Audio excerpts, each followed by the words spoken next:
സേതുമാധവൻ അല്ലേ? അതെ സാർ. എത്തിയാലുടനെ ഇവിടെ വന്ന് റിപ്പോർട്ട് ചെയ്യണമെന്ന് പറഞ്ഞു അയച്ചിരുന്നില്ലേ ജയിലിൽ നിന്ന്? ഞാൻ ഇന്നലെയാണ് എത്തിയത്. മിനിഞ്ഞാന്ന് റിലീസ് ചെയ്തല്ലേ നിന്നെ? അതെ സാർ. പിന്നെ ഇവിടെ പോയി? ഒരു കൂട്ടുകാരനെ കാണാൻ പോയി. ആരാ അത്? കേശവൻ. നാട്ടിൽ ഞങ്ങൾ ഒരുമിച്ച് കളിച്ച് വളർന്നവരാ. എന്ത് കളി? എന്ത് കളിയാ ഒരുമിച്ച് കളിച്ചിരുന്നത്? എന്താ മിണ്ടാത്ത നീ? ചെറുപ്പത്തിൽ കുട്ടികൾ എന്തൊക്കെയാ കളിക്കുക അതൊക്കെ. അല്ലാതെ പിടിച്ചുപറിയും മോഷണവും കൊലപാതകവും ഒന്നും അല്ല അല്ലേ? പറയണ. സാർ ഇങ്ങനെയൊക്കെ ചോദിച്ചാ എന്താ പറയാ? അത് ശരി, അപ്പൊ ചോദ്യം എന്നോടായോ?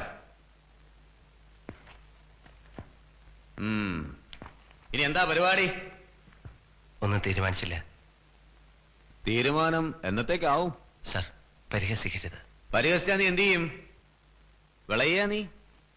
മര്യാദക്കൊക്കെ ജീവിച്ചോണം, ഇല്ലെങ്കിലുണ്ടല്ലോ ഈ തടിയൊക്കെ ഞാൻ ഉടയ്ക്കും. സാർ ചെയ്ത തെറ്റിന് ശിക്ഷ അനുഭവിച്ചിട്ട് വന്ന ആളാണ് ഞാൻ. ഇപ്പൊ ഞാനൊരു കുറ്റവാളിയല്ല. എന്നോടങ്ങനെ പെരുമാറരുത്. പിന്നെ എങ്ങനെ പെരുമാറണാവോ? മനുഷ്യനോട് പെരുമാറുന്ന പോലെ നിയമപരമായി എനിക്ക് ഇവിടെ വരേണ്ട ഒരാവശ്യമില്ല. സാധാരണ നടപടി തെറ്റിക്കേണ്ടെന്ന് കരുതി വന്നത്. അതിനെന്നെ ഇങ്ങനെ വിഷമിപ്പിക്കരുത്. നീ എന്നെ നിയമം പഠിപ്പിക്കടാ. ഇടിച്ചതിന്റെ പതിര് കലക്കിയിട്ട് ഒരു കേസിന് രജിസ്റ്റർ വീണ്ടും നിന്നെ ഇരുമ്പടിക്കുള്ളിലാക്കാൻ എനിക്ക് കഴിയും. സാറിന് എന്തും ചെയ്യാൻ കഴിയും. അധികാരത്തിന്റെ കുപ്പായമുണ്ട്. എന്നെ പോലുള്ളവരെ ജീവിക്കാനുള്ള ആഗ്രഹം പോലും ഇല്ലാണ്ടാ ജയിലിൽ നിന്ന് പുറത്തിറങ്ങുന്നത്.